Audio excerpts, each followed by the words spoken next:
नमस्कार, आजच्या व्हिडिओमध्ये तुम्हा सर्वांचे स्वागत आहे। आज आपण उन्हाळ्यासाठी खास झटपट किंवा एका मिनिटात बनवता येईल असं कैरीचं पन्ह करणार आहोत। या व्हिडिओमध्ये आपण एकदाच कैरी पन्हचं मिक्स कसं तयार करायचं आणि त्यापासून झटपट आपण कैरीचं पन्ह कसं बनवायचं ते पाहणार आहोत। आणि विशेष करून आपण गुळाचा वापर करून हे कैरीचं पन्ह बनवणार आहोत। उन्हाळ्यात काही ना काही आपल्याला थंडगार सरबत हवंच असते आणि विशेष करून झटपट काहीतरी आपल्याला सरबत पाहिजे असते। आपली आजची रेसिपी पण अशी झटपट बनणारी आहे आणि बनवायलाही फारच सोपं आहे। चला तर आपण रेसिपीला सुरुवात करूया। मागच्या व्हिडिओमध्ये मी तुम्हाला कैरीचं पन्ह्याचं मिक्स जे दाखवलं होतं त्याचं मी शूट केलं नव्हतं, त्यामुळे मी आज पुन्हा परत करत आहे। मी एक मोठी कैरी घेतलेली आहे आणि साधारण एक पाव किलो कैरी आहे आणि आपल्याला वरची साल काढून याचे छोटे छोटे तुकडे करून घ्यायचे आहे। आणि आजची कैरी माझी अशीच पिवळी निघालेली आहे कारण एक दिवस मी हे फ्रीज मध्ये ठेवलं होतं। आता आपल्याला याचे तुकडे करून घ्यायचे आहे आणि थोडेसे मोठेच तुकडे मी करून घेणार आहे कारण मी कुकर मध्ये 2-3 शिट्या करून घेणार आहे। बाहेर गॅसवरही तुम्ही कैरी शिजवून घेऊ शकता, पण कुकर मध्ये आपलं काम झटपट होते। किंवा डाळ भात आपण लावताना त्यावरही जर कैरीचा डबा ठेवून दिला तरी पण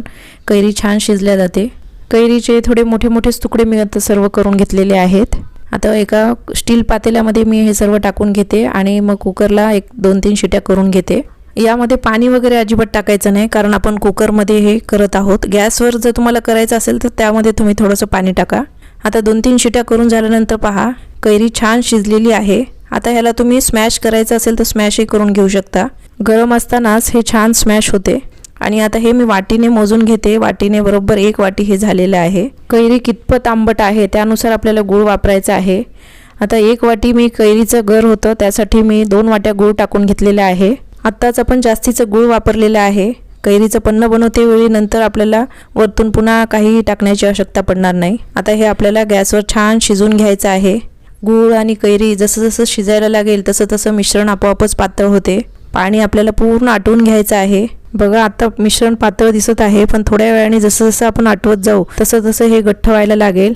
थोडंसं घट्टसर शिजून घेतलं की महिनाभर हे छान राहते। आता चवीपुरता थोडंसं काळं मीठ मी टाकून घेतलेलं आहे, थोडंसं साधं मीठ टाकून घेतलेलं आहे आणि कैरीची क्वांटिटी किती आहे त्यानुसार आपण काळं मीठ आणि साधं मीठ टाकायचं आहे। आणि आता हे थोडंसं आपण अजून घट्टसर शिजून घेऊया कारण आपल्याला हे जास्त दिवस टिकवायचं आहे। आणि थोडंसं घट्टसर झाल्यानंतर आपण गॅस बंद करून घ्यायचा आहे आणि हे गार करण्यासाठी एका बाउलमध्ये मी काढून घेतलेलं आहे। आणि आता हे थंड झाल्यानंतर अजून थोडंसं घट्ट होईल। हे कैरी पन्ह मिक्स ब्रेडवर किंवा पोळीवर स्प्रेड करून खायलाही छान लागते, लहान मुलांना आवडते। आता यामध्ये मी वेलची पूड टाकून घेतलेला आहे। अंदाजे 1 अर्धा चमचा वेलची पूड मी टाकलेला आहे आणि वेलची पूड आता हे व्यवस्थित मिक्स करून घेतलेलं आहे। आणि आता आपलं हे कच्च्या कैरीचं पन्हचं मिक्स बनून रेडी आहे। आता यापासून झटपट आपण कैरी पन्ह बनवूया। त्यासाठी मी थंडगार पाणी 2 ग्लास घेतलेले आहे आणि आता त्यामध्ये 1 मोठा चमचा भरून मी कैरीचं जे पन्ह मिक्स आपण बनवून ठेवलं होतं ते टाकून मिक्स करून घेतलेले आहे। मी याला गाळून घेतलेलं नाहीये, थोडेफार जर काही चंक्स असले तरी पण ते छानच लागते।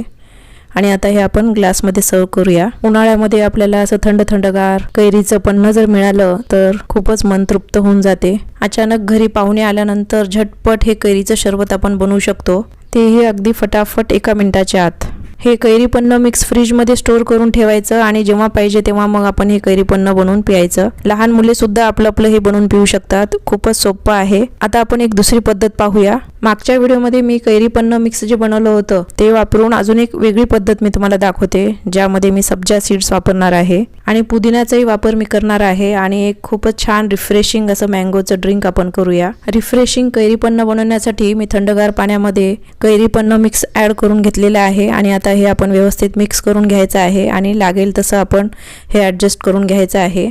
आणि थंडगार पाणी मी घेतलेलं आहे आणि 1-1.5 चमचा मी कैरी पन्ह मिक्स टाकलेला आहे आणि व्यवस्थित मिक्स करून झाल्यानंतर आता मी काही पुदिन्याची पानं थोडं खलबत्त्यामध्ये मी कुटून घेते किंवा तुम्ही मिक्सरलाही एकदा फिरून घेऊ शकता।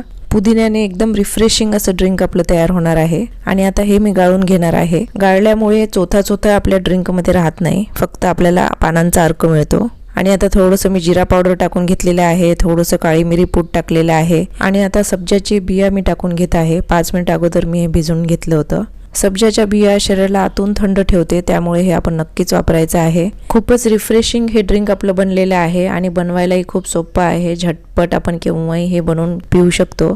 एकदाच जास्त प्रमाणात हे बनवून ठेवायचं आणि नंतर संपेपर्यंत याचा आस्वाद घ्यायचा आणि उन्हाळ्यात आपल्याला याचा फायदाच होतो. उन्हाळा स्पेशल कैरी पन्नं मिक्स आणि त्यापासून बनवलेलं इन्स्टंट कैरीचं पन्नं तुम्हाला कसं वाटलं कमेंट करून नक्की सांगा आणि रेसिपी आवडल्यास लाईक शेअर सबस्क्राईब करायला विसरू नका आणि वेळात वेळ काढून रेसिपी पाहिल्याबद्दल तुमचे खूप खूप मनापासून धन्यवाद. पुढच्या व्हिडिओमध्ये आपण कैरीचं चटपटीत मेथांबा कसं बनवायचं ते पाहणार आहोत. कैरीचं सीझन आहे त्यामुळे आपण कैरी स्पेशल रेसिपीज करतच राहणार आहोत, त्यामुळे चॅनलला नक्की फॉलो करत राहा.